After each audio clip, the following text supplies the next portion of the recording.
Morning. I welcome you all to my YouTube channel. In the first class of the voice, we have learned what is the voice and how to change active voice to passive voice.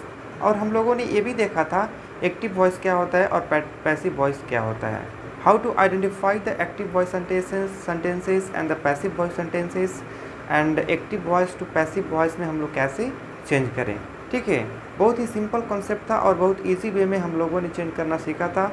ये देखा था कि active voice का जो subject होता है वो हमेशा डूअर होता है, किसी न किसी कार्य को परफॉर्म करता है, जबकि पैसिव वॉइस का सब्जेक्ट जो होता है वो नॉन डूअर होता है, कार्य नहीं करता है, किसी के द्वारा किए गए कार्य से प्रभावित होता है. जैसे सब्जी बिक रही है, vegetables are being sold.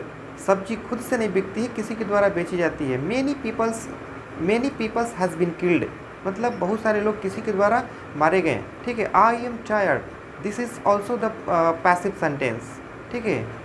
I am tired क्यों पैसिव है? क्योंकि पैसिव को आइडेंटिफाई करने का जो मुख्य नियम होता है वो क्या होता है? सब्जेक्ट. ठीक है. और सब्जेक्ट के बाद क्या होता है? एक्सुअली वर्ब. और एक्सुअली वर्ब के बाद जो एम भी होता है, मेन वर्ब होता है, वो हमेशा कैसा होता है? वो हमेशा भी थर्ड में होता है. ठीक है. इसलिए क्या हुआ? आई am tired is also the passive sentences. ठीक है. बोलने को तो बहुत लोग यूज़ कर देते हैं I am tired, but they don't know this sentence belong to the active voice और द पैसिव वॉइस. ठीक है. तो पैसिव को आइडेंटिफाई करने का मुख्य जो नियम है वो क्या है? Subject plus auxiliary verb plus M B, main verb जो होगा वो भी थर्ड में होगा. ये पैसिव वॉइस का क्या है? एक इम्पोर्टेंट ट्रिक और आइडेंटिफाई करने का एक बढ़िया सा क्या है? वे है. ठीक है. तो आइए अब हम लोग क्या देखते हैं कि प्रेजेंट टेंस, सिंपल जो प्रेजेंट टेंस होता है उसको पैसिव वॉइस में कैसे चेंज करें. उसके बाद प्रेजेंट कॉन्टिन्यूअस को सीखेंगे, उसके बाद प्रेजेंट परफेक्ट को सीखेंगे. और जब पूरी तरह से हम लोग टेंस को सीख जाएंगे कि कैसे पैसिव वॉइस में चेंज करेंगे, तो उसके बाद नेक्स्ट प्रकार के जो सेंटेंस होगा एसर्टिव को भी सीखेंगे कि एसर्टिव सेंटेंस के किसी भी एक्टिव वॉइस के सेंटेंस को पैसिव वॉइस में कैसे चेंज करें. फिर उसके बाद इन्फिनेटिव वाले सेंटेंस को कैसे चेक करें, और मॉडल एक्सुअली वर्ब के साथ जो सेंटेंस होगा उसको कैसे चेंज करें, और मॉडल वर्ब के साथ जो मॉडल वर्ब के साथ जो सेंटेंसेज होंगे उसको हम कैसे पैसिव में चेंज करें. तो सबसे पहले हम लोग क्या सीखेंगे? वैसे सेंटेंस जो टेंस के पार्ट होंगे. ठीक है. और उसके बाद हम लोग नेक्स्ट सेंटेंसेस पे चलेंगे. यदि आपसे क्वेश्चन किया जाए कि बताइए subject plus auxiliary verb plus M B plus other word. ठीक है.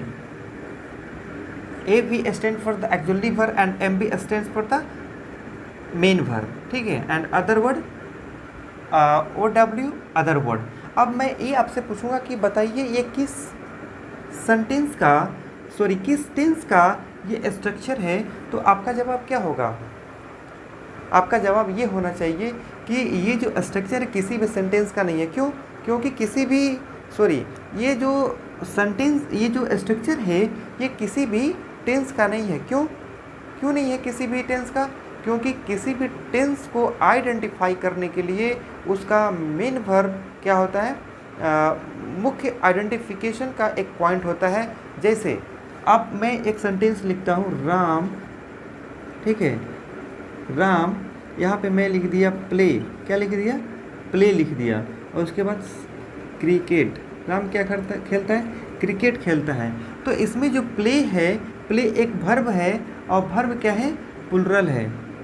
प्ले कोई भी वर्ब जो होता है वो हमेशा प्लुरल फॉर्म में होता है. इसको ध्यान रखेंगे. ठीक है. बहुत ये इम्पोर्टेंट पॉइंट है. जितना भी आप लोग वर्ब देखते हो, चाहे प्ले हो, सिंग हो, ठीक है, या प्ले, सिंग और रन, स्टडी एंड और इसके अलावा जितने भी आपको वर्ब दिखते हैं वो हमेशा कितने होते हैं? क्या होते हैं? प्लुरल फॉर्म में ही होते हैं. ठीक है.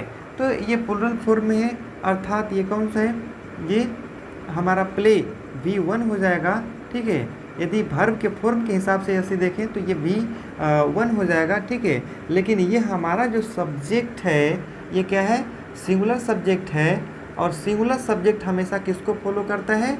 सिंगुलर सब्जेक्ट सिंगुलर वर्ब को भी सिंगुलर वर्ब को भी फॉलो करेगा, लेकिन ये आपका वर्ब क्या है, प्लुरल है, प्ले। प्ले प्लुरल क्यों है, क्योंकि जितने भी आपको वर्ब दिखते हैं ना वो हमेशा प्लुरल फॉर्म में होते हैं। तो सिंगुलर कैसे होते हैं, सिंगुलर कब बनाते हैं, कैसे बनते हैं, तो सिंगुलर कैसे बनते हैं, वर्ब में हम लोग एस, IES और ES अपने सेंटेंस के नेचर के हिसाब से, ठीक है, किसी सेंटेंस में प्रयुक्त जो सब्जेक्ट होता है उसके नेचर के हिसाब से हम अपने वर्ब को क्या करते हैं, चेंज करते हैं सिंगुलर और प्लुरल में, ठीक है। यदि किसी सेंटेंस का सब्जेक्ट सिंगुलर है तो वर्ब भी सिंगुलर होगा, यदि किसी सेंटेंस का जो सब्जेक्ट है प्लुरल होगा तो वर्ब भी क्या प्रयोग किया जाएगा, प्लुरल होगा, ठीक है। तो मैं आपको क्या समझाने का कोशिश कर रहा हूँ कि किसी भी सेंटेंस का जो आइडेंटिफिकेशन होता है, टेंस का आइडेंटिफिकेशन होता है, उसके मुख्य वर्ब से होगा, मेन वर्ब से होगा। इसमें मेन वर्ब में देखिए मैंने ये नहीं लिखा कि V1 है कि V2 है कि V3 है कि 4 है कि 5 है, क्या प्रयोग किया गया है, ठीक है। समझ में आ रही है बात ना। उसके बाद हम लोग ये देखेंगे कि V1, V2, V3 क्या होता है, ये भी ज़रूरी होता है। जैसे वो हम लोग लिखते हैं, उसके बाद went, go, went, gone, going, going और goes, ठीक है।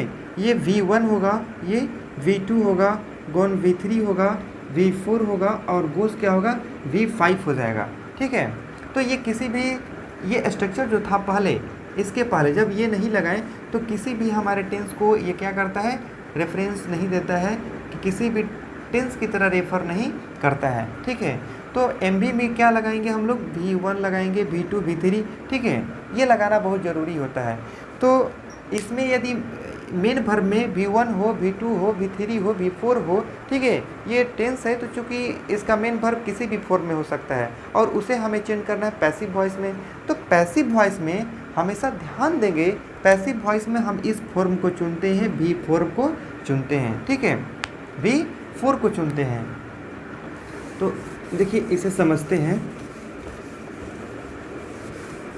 नेक्स्ट पार्ट, जैसे हम लोग क्या सीखेंगे, इसमें हम लोग क्या सीखेंगे कि प्रेजेंट, सिंपल प्रेजेंट जो टेंस होगा, सिंपल जो प्रेजेंट टेंस होगा उसको हम लोग PV में अर्थात पैसिव वॉइस में चेंज करना कैसे सीखेंगे।